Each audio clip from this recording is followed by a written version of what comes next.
You are now watching On Point, a news and public affairs show from California State University, Northridge. I'm your host, Sean Frederick.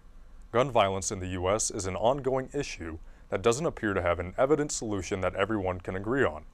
There have been a reported 81 mass shootings in America in 2023, including the recent Monterey Park shooting that left 11 people dead and 9 others injured.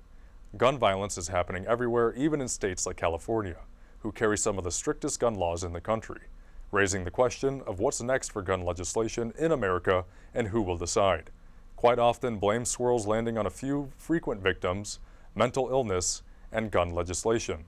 Over the years, research has shown that mental illness does not play a role in the vast majority of gun violence. According to mental health experts, most people who carry out mass murders don't have a diagnosed mental health condition. So is legislation the issue, or are we looking at even larger picture? In today's segment, we will meet gun owners, law enforcement, and legal practitioners to discover this frequently debated topic: does gun control work? Our first guests are Dr. Dervin Dillon. He is a gun owner and expert who grew up in a veteran household with over 3 generations of gun ownership. He has years of experience training Boy Scouts firearm shooting and safety. And Konstadinos Moros, attorney at law who has covered multiple Second Amendment cases. Welcome and thank you for joining us. So first off, Dr. Dillon, thank you for coming. Well, thanks for having me. I'm happy to be here. And Kostas, you as well, thank you for coming. Sean. Thank you. So I just wanted to start, Dr. Dillon. Tell us about yourself and how you got into guns. Well, I'm a 5th generation California boy. My earliest ancestor came here 173 years ago with the gold rush, and I'm the son, the grandson, the great-grandson, and the great-great-grandson of wounded combat veterans, all of whom were served in the U.S. Army. Great-great-grandfather was shot 5 times, left for dead on the battlefield for 3 days. So that's kind of some of the family background I have. I grew up with guns. I learned to shoot when I was 5 years old. I've been a safe shooter for over 60 years. However, that's just one part of who I am and what I do.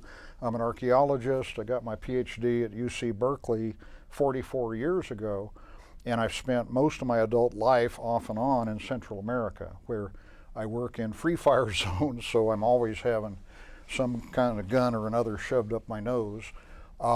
I carried a gun for years in Central America, mainly to hunt with, and where I used to work and do archaeology was so isolated, I kept my whole field camp alive for months on end, just on what I could shoot on the way to work and on the way back. So if you don't mind, I'm going to talk to Kostas here. Kostas, what is your profession? How do you deal with gun law?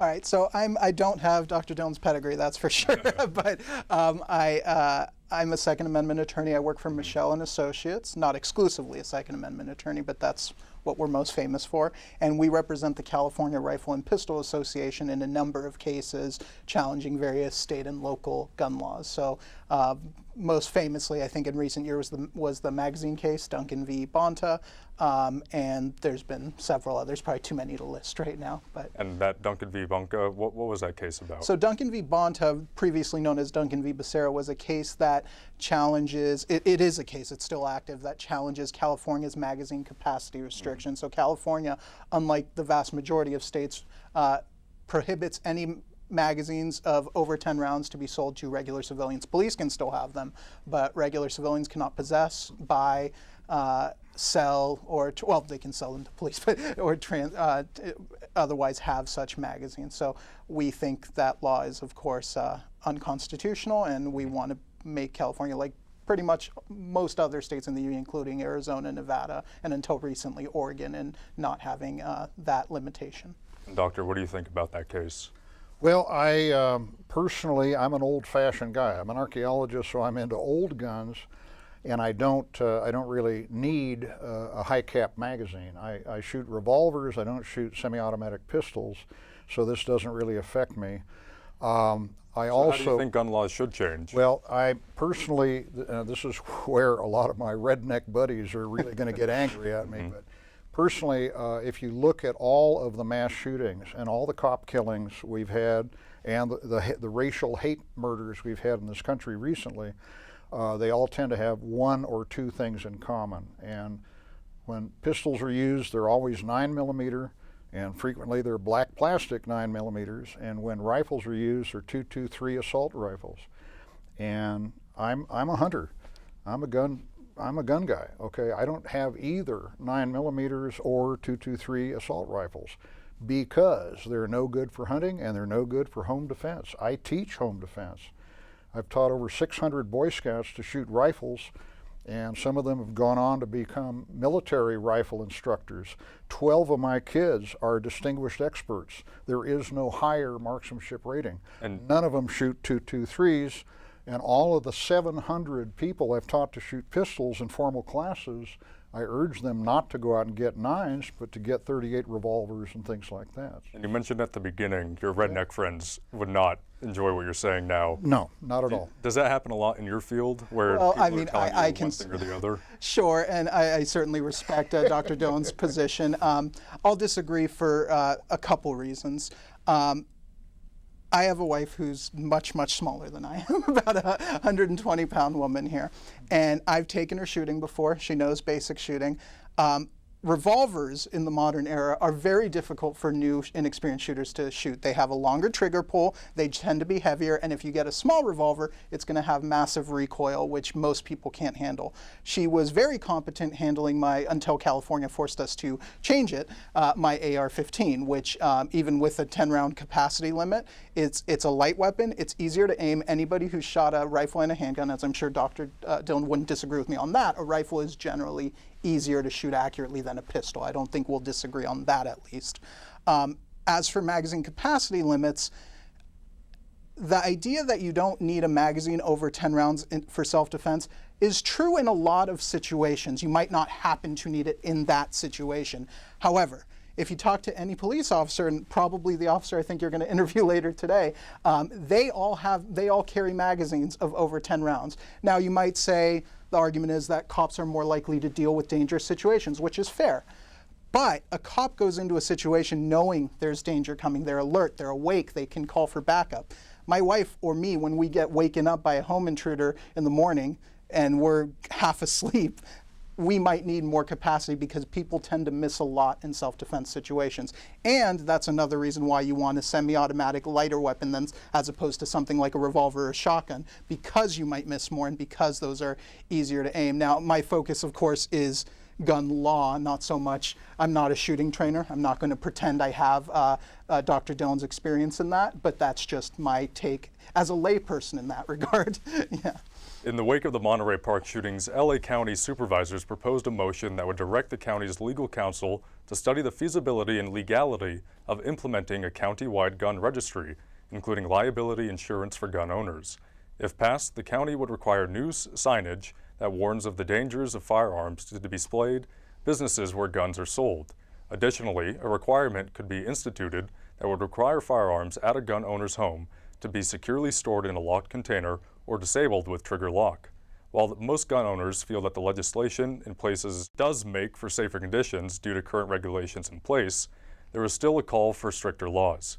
We spoke to a few gun owners to get their opinion on current legislation set in place and why they choose to own a firearm in California. Reporter Jake Dodd got some insight from multiple sources on gun ownership and the rules to abide by. The mass shootings over the last couple of months have definitely sparked up the debate again on whether there are enough procedures in place. The Department of Justice has a very good background check when it comes to domestic violence cases, felonies, or found not mentally fit by the court. They deny you, they don't let you register a gun, so you're not allowed to like buy a weapon, and there's like a 10-day delay. Even though today having a gun makes you look like a bad guy, but I feel that that's not necessarily the case. I'll give an example, like owning a car can be equivalent to owning a gun. How many people die by car accidents nowadays? Shouldn't it be more strict with drivers? Owning a gun does not mean you have to go out and shoot everybody. It's just that I feel at peace, that in case something happened, I'll be prepared for it.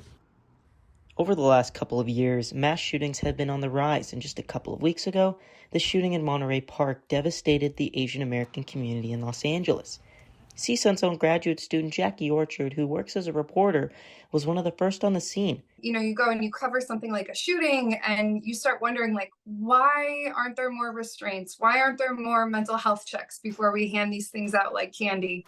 You know, I even went so far as to ask many families, in this area, did you grow up feeling microaggressions? Do you feel that the Asian American community is targeted? And a lot of them were like, it's not that bad.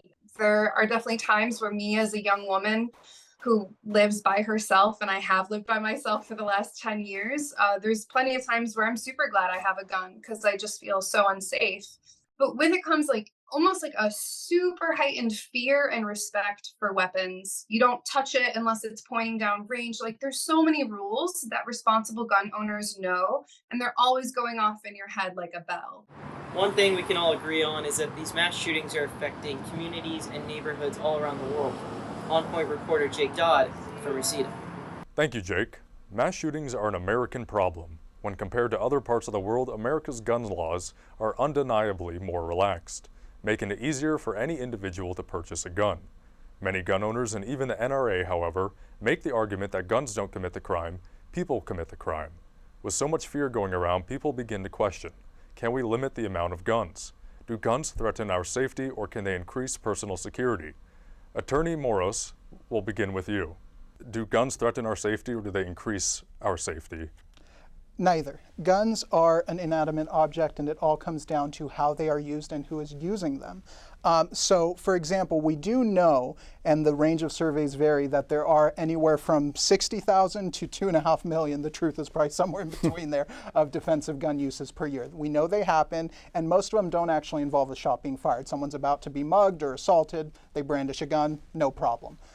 And that happens a lot. So guns do have value in security in that sense. But of course, yes, if the wrong people have guns, then awful things can occur. And that's what we've been seeing more and more of. However, what I'd caution is this idea that gun laws are to blame here, when really, if you look at history, we have more gun laws than we've ever had in our history, with the exception of the national assault weapons ban, which expired. Of course, I don't agree with that, but my point is we have more laws than ever, especially in California. And we have mass shootings like we've never experienced before. Yeah, perhaps some people would argue that that might be because of evil AR-15s, but we've had repeating arms in this country capable of firing over 10 rounds before reloading since the 19th century with the Winchester rifle. But it's only been in recent decades that you've had this clip of mass shootings. I think I'm not a psychologist, but I think something changed after Columbine.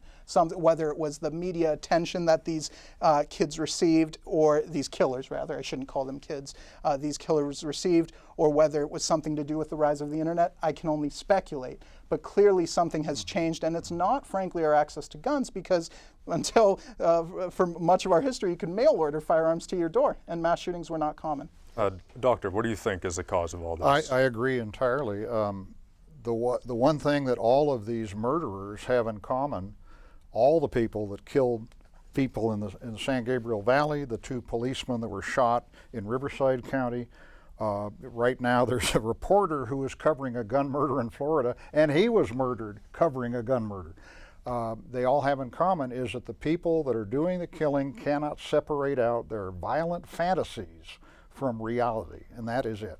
I don't know if that is a mental health issue or not, but I think a lot of it is based on the internet, violent video games, parents letting the TV raise their kids and never telling them no, kids growing up with toy guns, and the first thing a toy gun teaches you is 2 things: to point it at your buddy and to put your finger on the trigger. The first time you get a real gun in your hand, if nobody has ever taught you that a toy gun is a toy, you shoot your best buddy or you shoot a total stranger. So yeah, things have changed.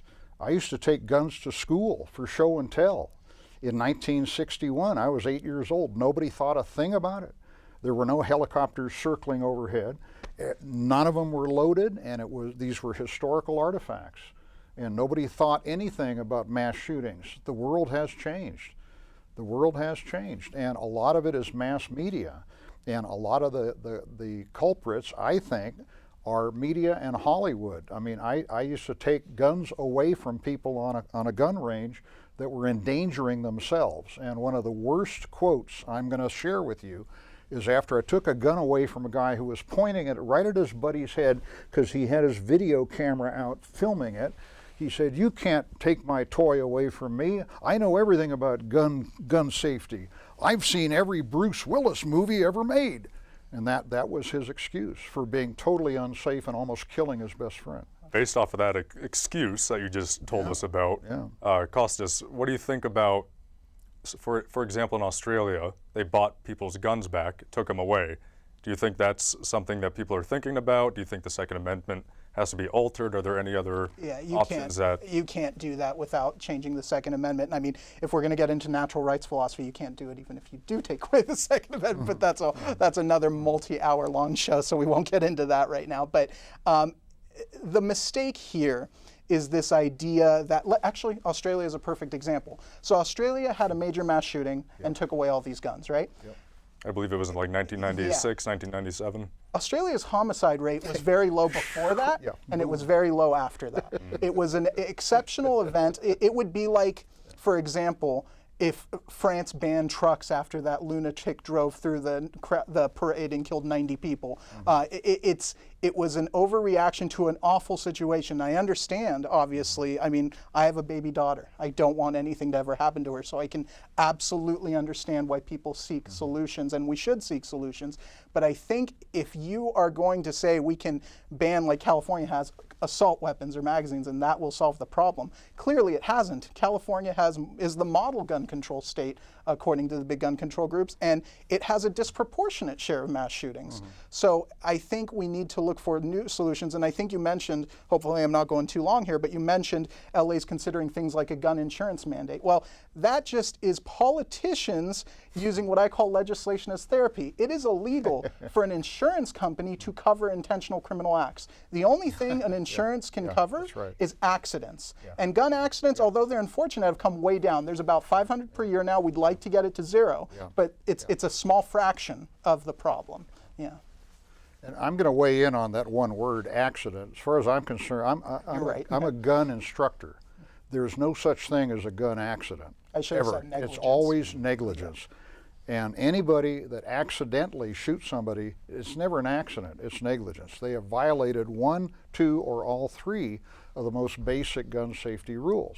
And the first thing I teach any 11-year-old kid when I'm teaching them to shoot a .22 rifle is the big three gun safety rules. That's another thing that all of these murderers have in common. Not a single one of them could tell you what the gun safety rules are, and they don't care. What are the three rules? For number one, never load the gun until you're ready to shoot it, and treat every gun as if it were loaded. Okay, number two, keep your finger off the trigger until you're ready to fire. When are you ready to fire? When you're looking through the sights and you see your target. Then your finger goes on last and comes off first. And what's the third? You never point the gun at anything you don't want to destroy. And that means you don't ever point it at your best friend, you never look down the muzzle, you don't rest your shotgun on your big toe, you don't do any of that. And if you follow those three rules, nobody ever gets shot. And real simple. It's real simple. Treat every gun as if it's loaded. That's number one. Number one, you treat every gun as if it were loaded, and you know, you would never have, quote, unintentional shootings if all three were followed. So I don't know how different the laws are in other states, for example in the South, but would you consider the idea of getting a gun license similar to a driver's license, having that to get renewed every once in a while? Should that be implemented across the country? Personally, I don't think it's a bad idea, and we already go out and get hunting licenses. Nobody ever beefs about the game warden saying, "Hey, show me your hunting license. Here it is. I'm legal. Okay, you can go, no problem. Hey, where's yours? I don't have one. Okay, you're in trouble." The point is, if you're a law-abiding gun owner, I don't see any problem going out and getting a license as long as it doesn't list the number of guns you can have. No, it's just any more than your driver's license tells you you can't drive that Volvo. You know. What do you think, Kostas? Here's my issue with that. It sounds good in practice, especially when you look at states that operate in good faith. They process them timely. They do it quickly. They check your background. You do maybe a training course, and you're good. Here's the problem. I got my concealed carry license. No gun on me today, I promise, officers. But I got my concealed carry license in Los Angeles County. It took 10 months. Oh, God. And now it's taking people over a year. In New Jersey, where they do require a permit, the law says that you have to have your pistol permit decided within 30 days, and they take as much as 6 months. They just ignore the law. So if we're going to do something like that, we need to see a good faith sign that they will actually do it timely. All right, thank you for the insight. Absolutely right. Our reporter Jake Dodd spoke to high school student James Ortiz about his experience of last week's gun scare at Van Nuys High School. Mass shooting hysteria has hit all over the world, especially at high schools, and just last week it hit Van Nuys High School, where a student was reported to have a gun on campus. It shut the school down for about 2 hours as they went into a lockdown and was later revealed to be a replica gun. We had the privilege of speaking to one of the students, James Ortiz, as he walks us through his scary day. The power of like a gun could like take you away in 1 minute or less, one bullet.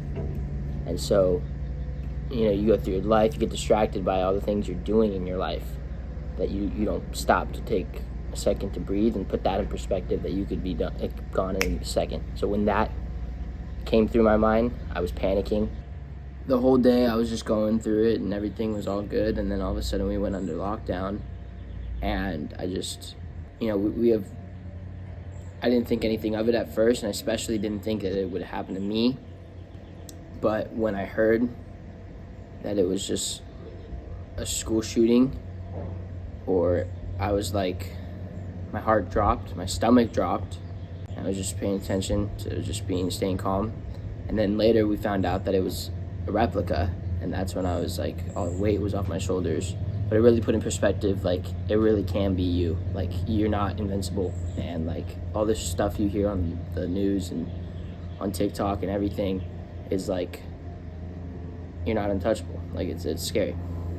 The incident at Monterey Park, as well as the incident that almost took place at Van Nuys High School, are just the latest examples of the mass shooting hysteria that has hit this country. It has also raised the question whether the procedures are enough when it comes to purchasing a gun. On-point reporter Jake Dodd from Reseda. Thanks again to our reporter Jake Dodd. Over the last decade, there has been a rise in active shooter incidents, nearly doubling the amount prior to 2012. We have more deaths due to firearms than any other country in the world, and it is leading the cause of death amongst children and teens. Many of these children and teens, like James Ortiz, have expressed their fear of coming to school and the possibility of a mass shooting taking place. We are now joined by Commander Gabriel Kearney. Thank you for joining us. So I was just curious, as you've been in LAPD and here at CSUN for quite a while, how would you say your protocols are regarding mass shootings, and have you experienced anything like that? So, the response to mass shootings or mass violence incidents, like we call them these days, is always evolving. 10 or 15 years ago, we had a very different tactic than we do now. And unfortunately, we learn from every mass shooting across the country. Before coming here to CSUN DPS, I spent 25 years with the LAPD and was a member of our training cadre. And whenever a significant event like a mass shooting happens across the U.S., we take that and we biopsy it. We look for mistakes that were made, we look for things that were done well, and then we incorporate that into our training. And we do that so that we stay as well informed in terms of tactics and life-saving techniques and trends that are happening within these incidents as possible. And these trends, you say you dissect what's happened in other countries or other states across the country. Have you personally experienced it being in a zone where there has been a mass shooting or a warning of one? I have, and it's terrible, obviously, difficult to deal with, but there's still a job to do. We need to protect life. We need to stop the threat and then tend to the wounded. And for instance, 15 years ago, we used to arrive at the scene of a mass shooting, and we would wait until we had a team of 4 officers to go in and make contact. After Mumbai, for example, we decided that we couldn't operate that way anymore because you can't wait for other people to show up. There's a threat there is an active shooter or somebody with a knife or a weapon, now our training steers us toward arriving and immediately taking action. If I show up to a radio call and I've got my partner with me, we're not going to wait for 2 more guys and then an incident commander and a radio man or whomever else we used to deploy. We're going to go in now and try to make sure we get to the threat before other people are injured. So everything's improved Yes. so far. Is there anything else you would like to see improve? Is there anything you can offer that maybe ideas that have been laid on the table throughout your experience? Law enforcement in general is very progressive. Obviously we want to learn, we want to improve, we want to do better. We want to go out there, save lives, stop threats. There have been great strides taken in technology. I don't know if you've seen the application of shields lately. 15 years ago, we didn't have shields. Now just about every department has a ballistic shield that an officer can carry in front of them that will stop rifle rounds. And it's not very big, but it's better than nothing. We recently got those shields here at CSUN, and we've trained all of our officers to use them. It's great technology. It's extremely expensive. Those shields are almost $8,000 a piece. And they're also fairly heavy. So what we need is for innovators to go out and find us better solutions so that we can move quickly. We need lightweight, inexpensive shields. That way departments can afford more of them. I would like to put one in the back of every patrol car. Better communications. Here at CSUN we have a really innovative shot detection system. If there's a gunshot on campus, we have audio alerts that let us know exactly where it happened, to the building and to the floor. It's not in every building yet, but we're working on that. These sorts of advancements in technology make it easier for us to respond and stop threats, but we need them to be more accessible to cities, to universities, to businesses. What are the mistakes people make that are caught in the crossfire of a mass shooting, not necessarily getting shot at the moment, maybe just being around? What mistakes do you hear people make a lot that they can change and keep themselves safer for the future? I'm reluctant to call any of them mistakes. Until you've been in a situation where bullets are flying, you don't know how to react. And even people with extensive trainings, they'll still react in ways that they didn't expect. The important thing that we really try to stress here is run, hide, fight. The best thing you can do if an active shooter or an act of violence is happening around you is to run. Get yourself out of the threat. That's a natural human instinct. If you can't run away safely, then you need to hide. Find a place within your business, find a place within your home, within the school where there's a solid door that you can lock from the inside. Hunker down and get on your phone and let somebody know where you are. And in a last resort, like we saw in Monterey Park, if you don't have any of those options available, you need to fight. You need to fight to save your life, to fight to save your family's lives, your friends' lives. You need to stop that threat if you can. Thank you, Commander. The United States has added regulations in gun control, but with that, there are still safety concerns for many.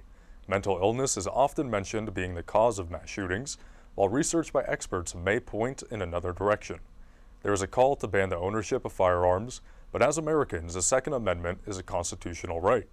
This is a conversation that goes beyond our personal and public spheres, debated often left on 2 very conflicting sides, ultimately left to the user's discretion. I'd like to thank our guests, Dr. Dillon, Attorney Konstadinos Moros, and Commander Gabriel Kearney. Until next week, I'm Sean Frederick for On Point.